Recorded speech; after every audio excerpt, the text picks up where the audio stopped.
Bonjour, mesdames et messieurs. Welcome back to Valiant Hearts. We are in the city of Reims, which is being bombarded by the Germans, I think. Dorf's zeppelin is here, and Freddie ran off to get the guy. We need to get to the cathedral ourselves and save Freddie, but first we need to help all these civilians here.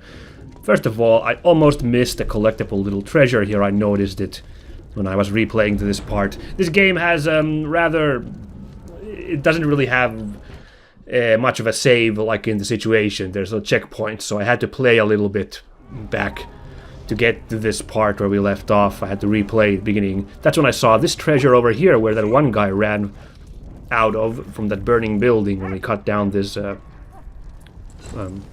plank here. There was a treasure there which Walt can fetch because it's underneath the smoke. It's a War Godmother certificate.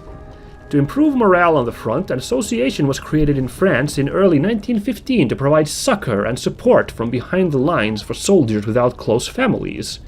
The War Godmother sent letters and parcels, forming close relations with their godchildren away from the front.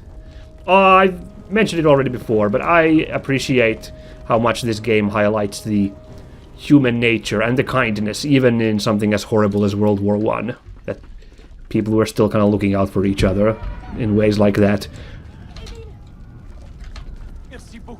Okay, you guys are happy? Oh, we saved the little girl as well. They're super happy too.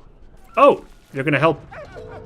You're gonna help move this thing. Great. You're gonna do that too.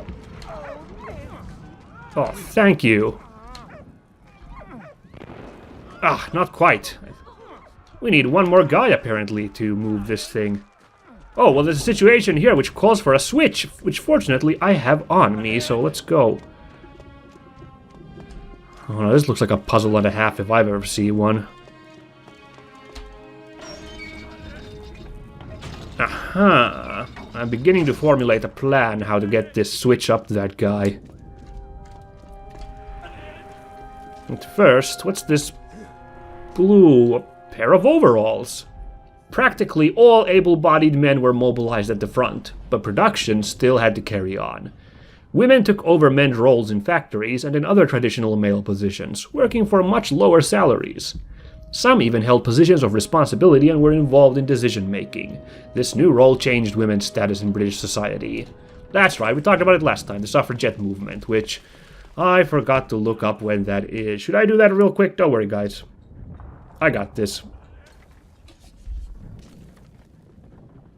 Just give me a second. It must have been around this time that the suffragette movement happened, because it is like early 1900s anyway.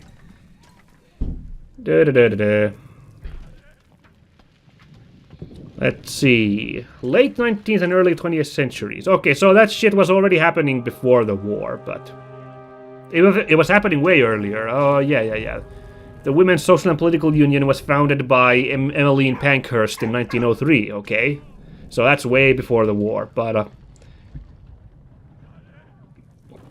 yes, I suppose we can assume that World War II... World War I.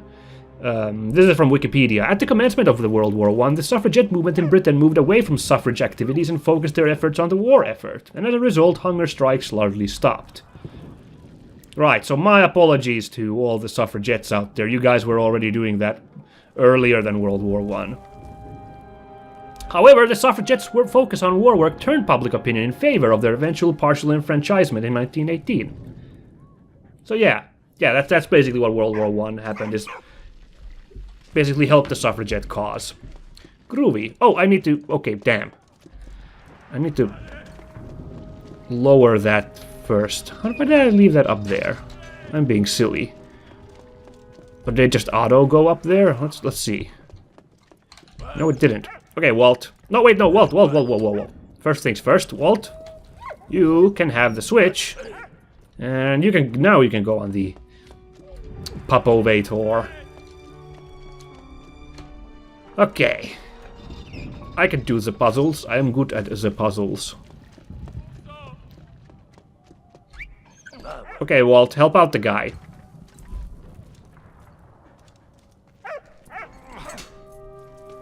There we go, easy peasy. Okay, Walt, do your magic.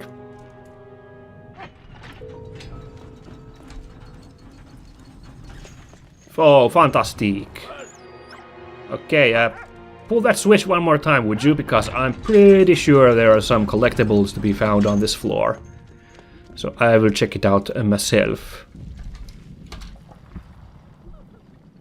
What do we have here? I think that's a men's razor? Yes, it is. The safety razor was an early 20th century invention, and shaved more safely than barber's blades. In 1917, safety razors were standard issue in US soldiers' kit, because it had been noticed that gas masks provided more effective protection to shaved faces. Curious, I guess it just fits better on the face when you've got a nice clean shave than if you look like a crazy mountain man. Oh, no, Walt, no, actually, no, I need to get on there. I need to do this in the right order. Because I can't leave Walt up there, so we need to help Walt get back over here. Yeah, you see, like, in old cartoons and stuff, you see, like, the barber who's, like, shking that, like, huge razor blade that you use to shave. I'm super glad that's not a thing anymore. I would be super stressed. Even though a barber is presumably oh yeah, good dog. You did such a good job there. Barber presumably is a master at his craft, so he probably can shave you without cutting your throat open. But those huge blades you see in like old cartoons and stuff, users. Okay, team, I think we're all together now, so let's rock. That's the power of teamwork. Okay, now you guys get the heck on out of here. Oh, I wish I could do something about that kid back there. That's really sad. The one kid stuck there crying. Oh, he's crying over a dead body. You can see it right there. That's super sad. But I don't think we can get to him. Or can we? Let's look. What you got there, Walt? Wow! Pour la France, versez votre or. Le combat pour la victoire. An advertising brochure. While the war raged on, life continued back home, and brands still advertised their products. Naturally, soldiers were used to promote brand image and boost sales. This brochure is advertising war bonds to help the government finance the war effort. You can beat back the Han horde by buying war bonds and supporting our men and women overseas. Which makes no sense because we're talking about France. Which, was not overseas. Like, that was happening, in fact, in their backyard, the war. So never mind. But every time I do this voice, I can't help but talk about the war overseas and our boys and girls. So anyway, yeah. Okay, that's cool. Yeah, I've been told that World War II was awful for civilians, and World War I was awful for soldiers. That's the thing I've heard. And I guess because of the standing nature of World War I, like a lot of civilians were not affected by it because the trenches just didn't move all that much. Now that's a gross oversimplification because World War II was probably pretty terrible for soldiers as well most of the time. See, for example, the Eastern Front. And I'm pretty sure a lot of civilians did not have a good time in World War I, especially in the other theaters, apart from the Western Front, which were not what you think when you think of World War I. Like, the Africa campaign was freaking guerrilla warfare. That was not trench warfare at all. In fact, that's where like one of the most famous guerrilla fighters ever was in World War I in Africa. The German, I want to say General Paul von Lettow-Vorbeck. That's not something you think of World War I as like a famous guerrilla war, but there you go. That guy spent the whole war basically messing with not the French, the British. In fact, he's the only German to make a successful attack on British soil in World War I, supposedly, because he attacked the British colonies in Africa. I just think that's cool trivia to know. Case in point, he was not great on the civilians as far as I know. His guerrilla troops had to really requisition a lot of equipment from the local populace on their guerrilla campaign. Von Dorf! Oh god! It's an actual boss fight, if you will. Look at this. We're doing a boss fight with these crazy pipe organs. I don't quite recall how this goes. Walt! Play us some sweet chin music, would ya? Oh, that's how you beat him, is getting him to drop his own grenade in his... That's awesome. Speaking of famous Germans, Von Dorf here, he's fictional. Oh, no. Come on, Walt. So there's a puzzle boss. It's not a real boss fight. Just the fact that you have to avoid his grenades. There we go. But he's got 3 phases, so yeah, you know. Oh jeez, listen to this epic music.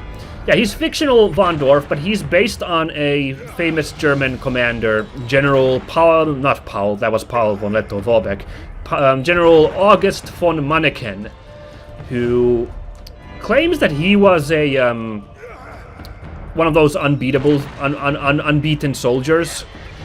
That's what he says anyway. I never checked his campaign, but there's some credence to that because he fought on the Eastern Front in Romania and Bulgaria, and he kind of spent the war governing that area. So that's like a historical mistake. Von Dorf was not. I mean, von Manneken was not on the Western Front ever, as far as I know, unlike Von Dorf here. But like, if you look up pictures of von Manneken, he looks exactly like Von Dorf, including the huge mustache and that cartoonish like fur hat with the skull in the middle, which looks like such a like thing you'd make up for a generic bad guy, but that is absolutely what the real life von Manneken wore. Oh god, look at this thing. What did you say? So round 2 of the boss, now we're fighting as Freddie. Oh jeez. Ah, this one didn't go off. There we go, turned off the Zeppelin's bombs. Yeah, von Manneken basically spent his whole time in the Eastern Front, in the Balkans. I don't know, did he really not ever, like, lose in a fight, but he did stop the, was it Romania or Bulgaria? I have to admit, I've forgotten which one. But the revolt in one of those 2 countries, and then he basically occupied that country for the duration of the war. He didn't so much lose as Germany lost, and then he was called back home and, like, interred. Oh, scheiße. Okay. Actually, I think I need to get it, like... Oh! There we go, right in the engine seat. What? No? Oh, there we go. Also, we need to get this one in there as well. Come on, baby. There, oh, at the last second, I screwed that one up. Ah, I was doing such a good job, too. Okay, that's fine. This is even less of a puzzle. This just straight up is more of a boss fight. Well, it's got a puzzle element because you need to, like... figure out how to damage him. It's by... But the engines are so obvious, I don't know, like... Oops, I mistimed that. Damn it, I was doing such a good time the first time. I need to speak more trivia, war trivia. Clearly, that gets me in the zone.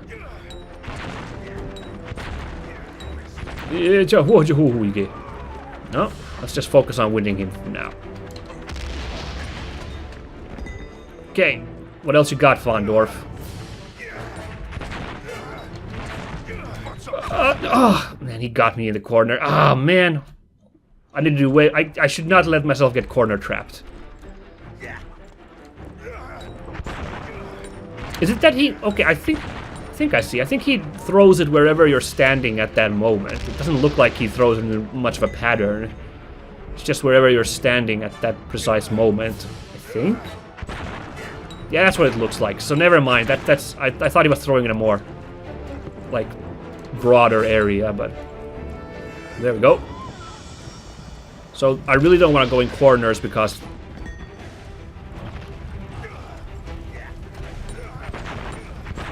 except now he's got me in that damn corner. Oh wow. Oh, his pattern's getting worse, by the way. You see he's throwing way more grenades. There we go. Let's get got space and run this way. There we go. Oh no, Hans is there as well.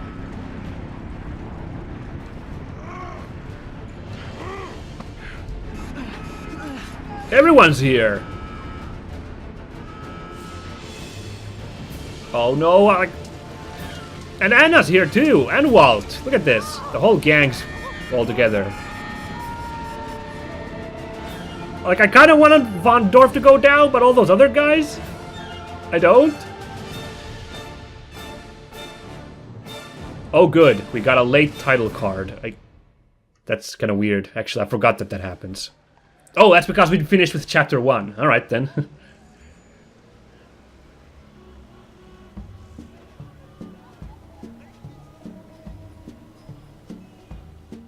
9 months earlier. Anna was training to be a veterinarian when the war broke out. The Germans were only 20 miles from Paris when she received a letter from her father. He was in good health, but implored her. Yeah, there you see, it's the glasses guy who's been with Von Dorf for a while now. Patience, however, was not one of Anna's strong suits.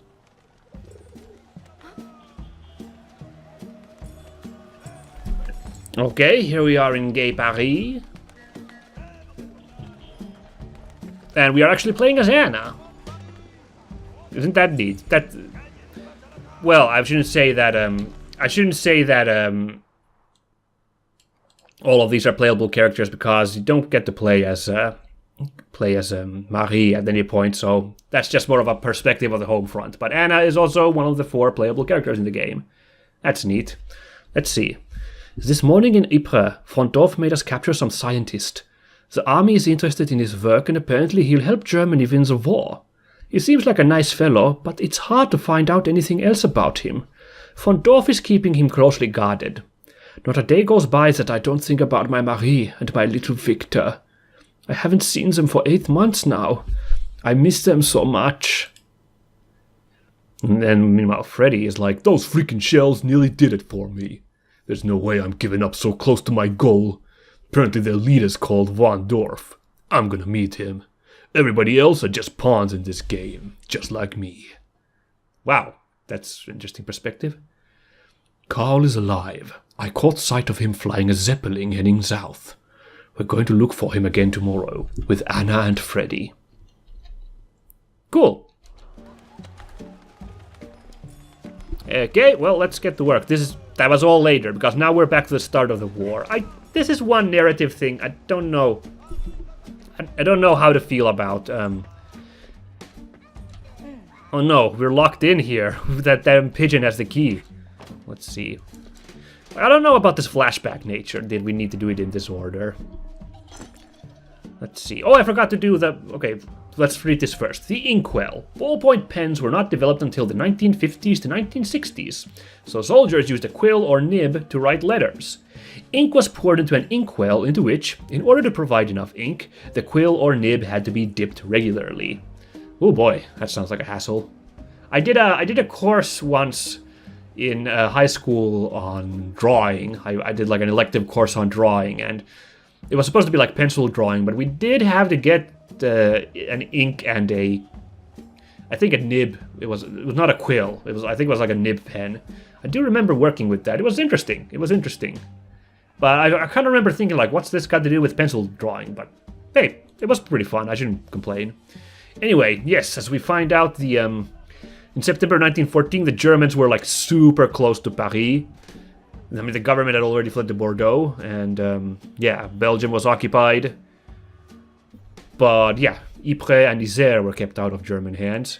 And this is one of those things I first learned in like school about World War I. I was like, no way, this is crazy.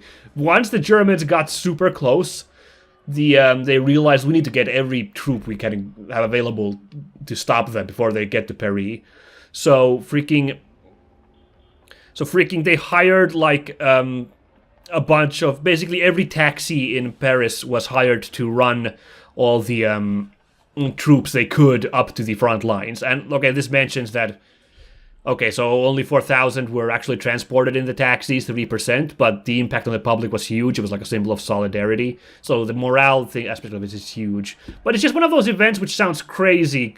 Like in modern day, like being like, oh man, we need to get our troops in these freaking taxis to ride them over. One of those like truth is stranger than fiction moments to me. And it's super interesting. So in that sense, I'm glad that we flashed back to this, because when I first started this game, I was like, wow, we're not even going to do the whole rush to stop the Germans in Paris. We're just going to cut over to the countryside. So I was happy to go back to this whole segment. But, I don't know, narratively, I don't know.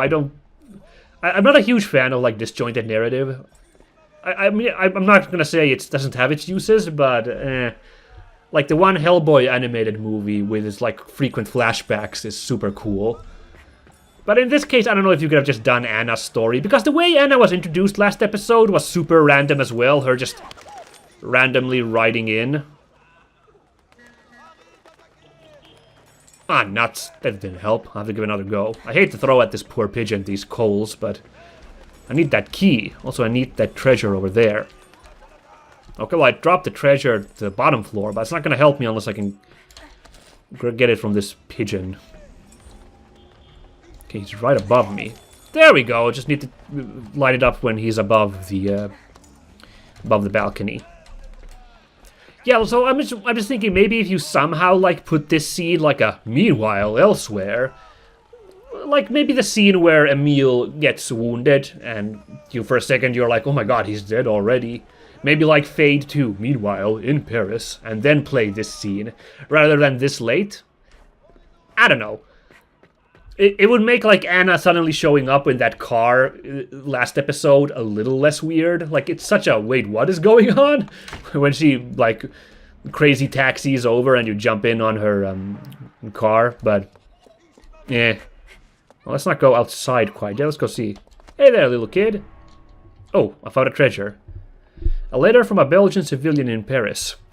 Dear parents, we fled our land before the German advance to take shelter in France with the children. Unfortunately, the Germans kept coming forward, and Paris is practically under siege. If Paris falls, we shall return home to Liège.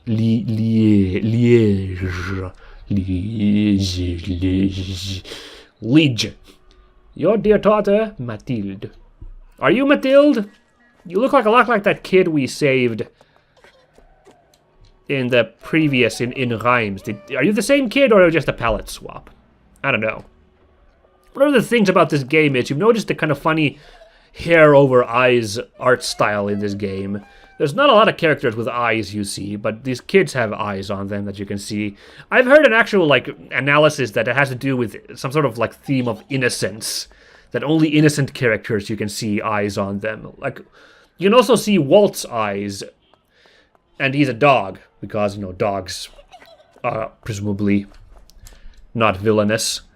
But I think that's interesting because all these civilians then are somehow have lost their innocence as well. I mean, it's how you define the term innocence. Like, they've like lost their innocence in becoming real with the world, like realizing what war is all about. Or is it that they're somehow complicit, like everyone is somehow complicit in this, in the events unfolding? Like, how do you want to interpret that? I don't know. I did not read very much into that. That was just like an interesting thing I read, like, oh yeah, that's true. Only the little kids have visible eyes, and like Walt and stuff like that. Also, I don't think the pigeons... Let's... Okay. Yeah. The pigeons don't have eyes visible either, which means, are the pigeons behind everything? Was Hitchcock right all along? Anyway, what's going on, dude? Taxis to the man! Parisian taxis are requisitioned! Look at how hyped that looks. Extra, extra, read all about it. We are driving our soldiers in taxis. Oh, here's that treasure I dropped. A pocket watch. Oh, it's a watch strap. A watch strap broken by a motor crank handle. Before battery ignition was developed, motor cars were started by cranking a handle. As the engine sparked into life, the operator had to let go of the handle smartly, because the crank handle, now propelled by the engine, could cause a nasty accident.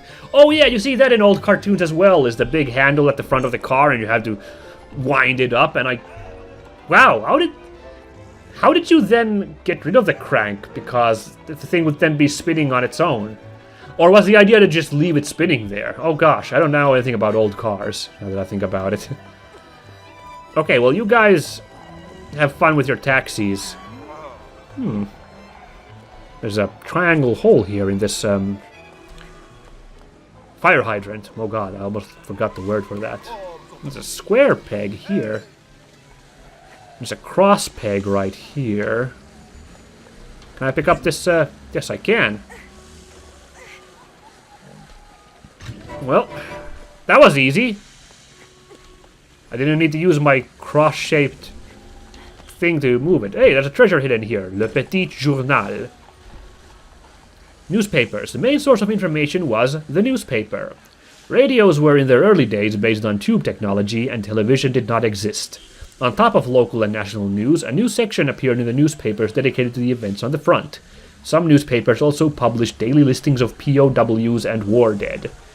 How did they keep track of that? I mean, I mean this in the least offensive terms as possible, but there were so many people dying all the time. How did they keep track of that stuff? Oh. Well, he has a nice collection of all sorts of cranks. This is a square peg. Oh no! What's this? Don't worry, I have medical training on horses. Humans can't be that much different, can they? Let's see. So now we're introduced to the first aid mini game. It's a rhythm game. That's fine. I can do this. I think I can do this. I just keep my... Oops. Okay. Don't worry about that little mess up there. Your daughter will be fine. Here's a bottle. Oh, we'll deal with that in a second. Let's crank this up. Good luck, my friends. Mon ami? No, mes amis. Excuse me. Show those Germans what for. Okay, let's see now. If I put this here... Okay, we've lowered the car, but that's right. The thing's overheating just a little bit. So that's what we need the bottle for, that the woman left over there. We need to put some water in there to cool off the engine. I love adventure games, don't get me wrong, guys, but I'm really dumb at them. So in that sense, I really like this game, that it's so... The puzzles are simple enough for my body brain. Like, my first big adventure game as a kid was the first Broken Sword. And let me tell you, I did not beat that until several years later. Like, when I was playing it as a kid, we didn't really have the internet to look up for help, so we progressed super slowly, my friends and I, trying to figure stuff out, because we were really bad at puzzles. Climbing into the castle in particular was terrible. The infamous goat puzzle, which is so infamous that it has a Wikipedia page, I don't remember that being too bad, although we did solve it by pure luck, just by keep trying stuff there with that stupid goat. No, the actual getting into the castle, we were, like, really stuck on that, in Ireland. And the second one was, once you come back to Paris from Ireland, and you're like, what are we supposed to do next? And you're supposed to get that, you're supposed to, like, hide out the night in the museum, but, like, that part of the game is so open, it was kind of unclear what we were even supposed to do, what the next thing to progress was. And the way to, like, hide out successfully in the museum was, like, it was pure happenstance, let me tell you, that we managed to work it out. Okay, so... No, that's the wrong shape. Except you notice there was a kind of a weird plug there. Let's see if I put this here.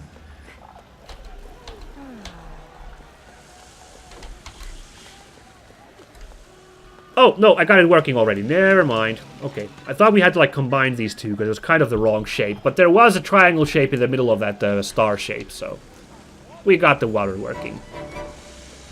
Speaking of dumb puzzles, now I'm overthinking this one. So yeah, I only beat Broken Sword like years and years later when I restarted the game, and I still kind of remembered what to do. And once I got back from the Spain part, I was so stuck, I was just like, fuck it! And I just looked up how to beat the game online. I very slowly progressed through, because I had to know how to beat the game. Oh my god, the can-can!